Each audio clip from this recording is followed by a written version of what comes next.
on to 12. Here we go again. We kick off a new season with a new Blitz team on a new Blitz set. But it's the same old top quality coverage on this week 1 edition of the Blitz. Three-time defending state champ Havelock went after its 31st straight win, but Washington star Markel Spencer and the Pan Pack had upset on their minds. Newbern and Hillside had another heavyweight showdown between two of the best 4A teams in the state.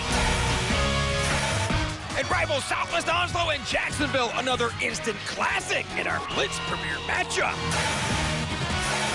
Time to kick this season off with a bang. The Blitz starts now!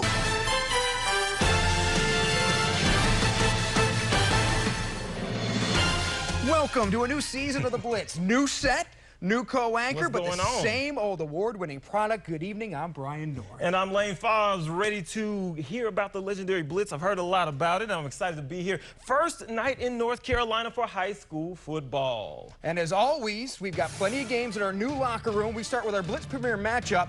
Two rivals ranked in our News Channel 12 poll head-to-head in Jacksonville. Talking about Southwest Onslow making the short trip to Bobby Simpson Field to take on Phil Padgett's alma mater. In the second half, the Cardinals trying to find a way to score, but check out Xavier Wells. He says, sit down. I've got something to say about this for the defending 2A Eastern Regional champs. Phil Padgett in the huddle says, we're going to do what we do best, ground and pound. Aurelio Adi, the nice run. Then Christian Haynes, rolling, rolling, rolling. Keep those stallions rolling. Raekwon Rogers. Southwest jumped out to the early lead with the ground, but hey, they can go to the air too. J.Q. Gonzalez in as a backup quarterback for a series, and he finds Jay Pouncey for his second touchdown catch of the night.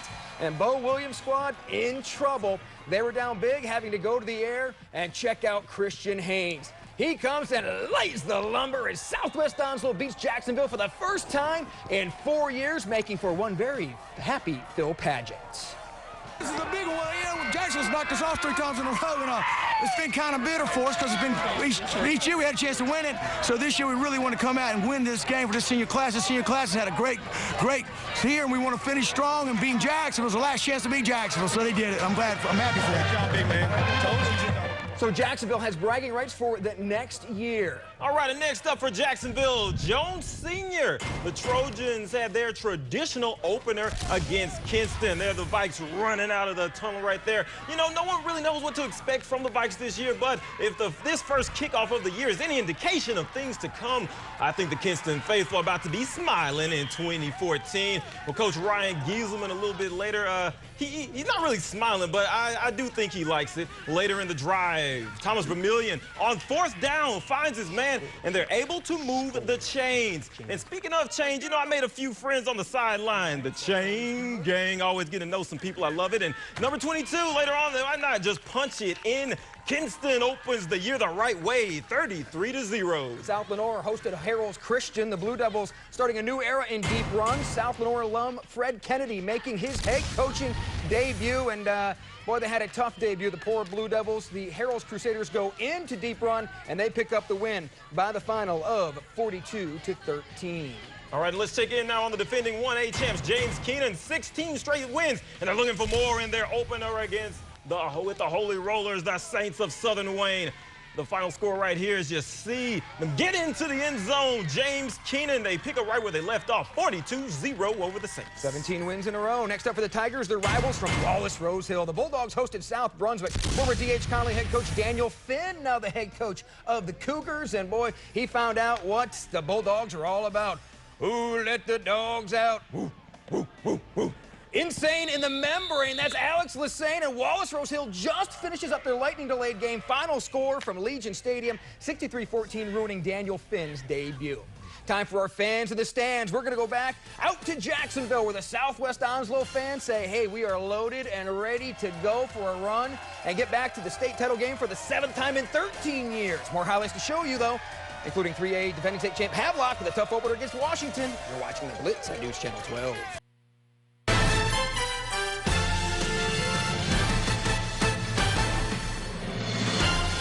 Thanks for watching The Blitz. I'm Brian North. And I'm Lane Fobbs. More games coming up. Havelock is the three-time defending 3A state champ, and the Rams are loaded and they're reloaded, looking for 4 in a row. They took on Washington tonight at Rams Stadium, and that defense for Havelock is what's going to be really good, and you should be watching for Jim Bob Bryant's squad this year. Check out Teron Wallace.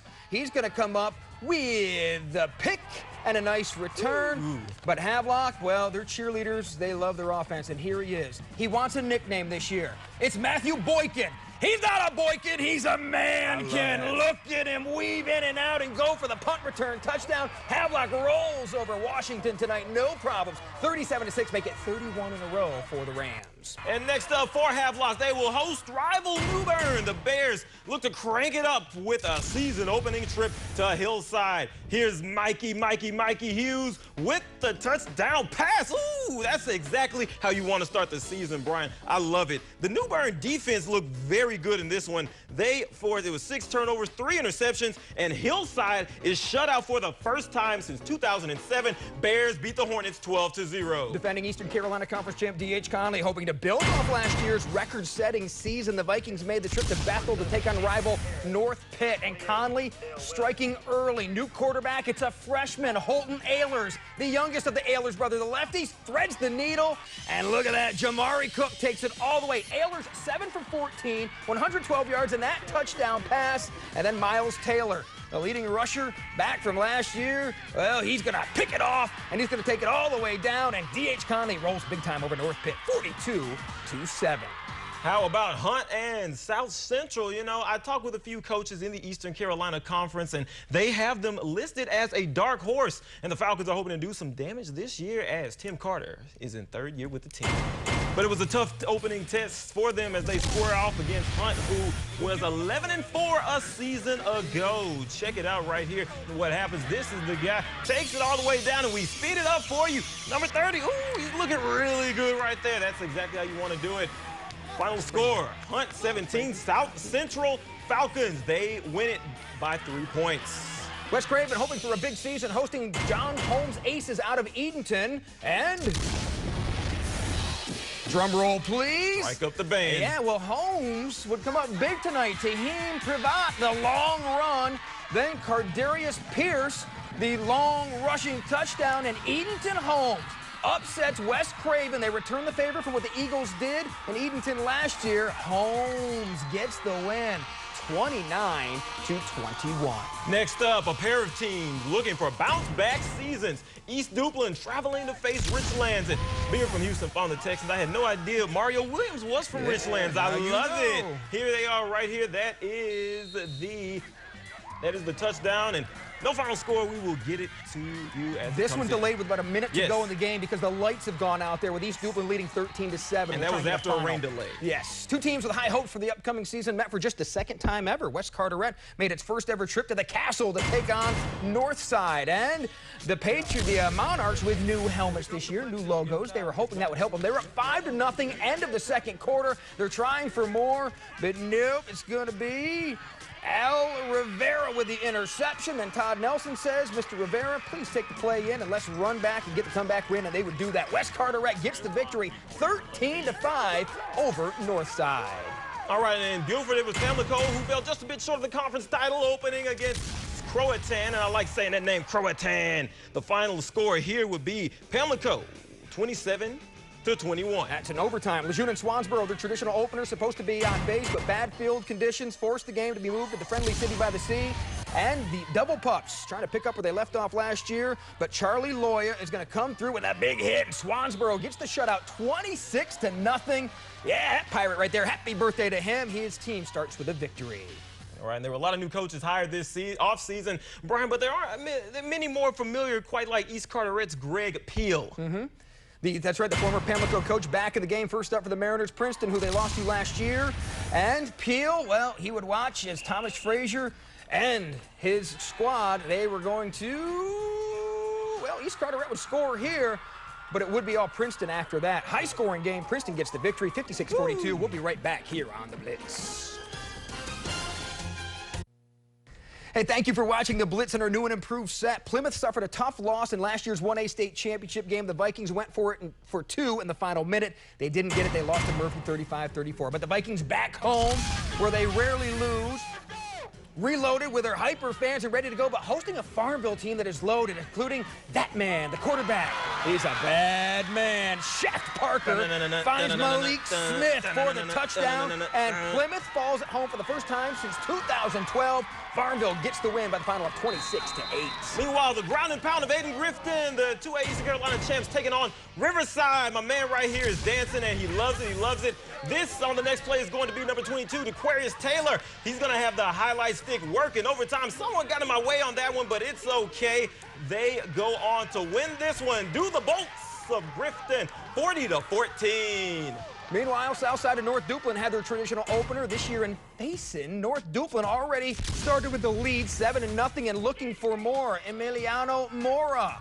He's going to take it in that scrum, and North Duplin up 14-0. Southside's going to come back, though. Lawrence Brown is going to score, cut it to 14-6, and Southside can't come back all the way. North Duplin, the Rebel Yell, 43-22. Let's check in on Green Central. They had a strong finish last year, but they lost 24 seniors, but they returned an undefeated JV squad, so high hopes for them and the coach right there, but it's all betting field in this one, though. Check it out in the first half. At the end of the first half, Kashai Lindsay, willing and dealing, knacking and attacking, lands just a bit outside of the end zone, but it's okay. They would later score on a quarterback keeper, and Bettingfield grabs a win on the road, 30-6.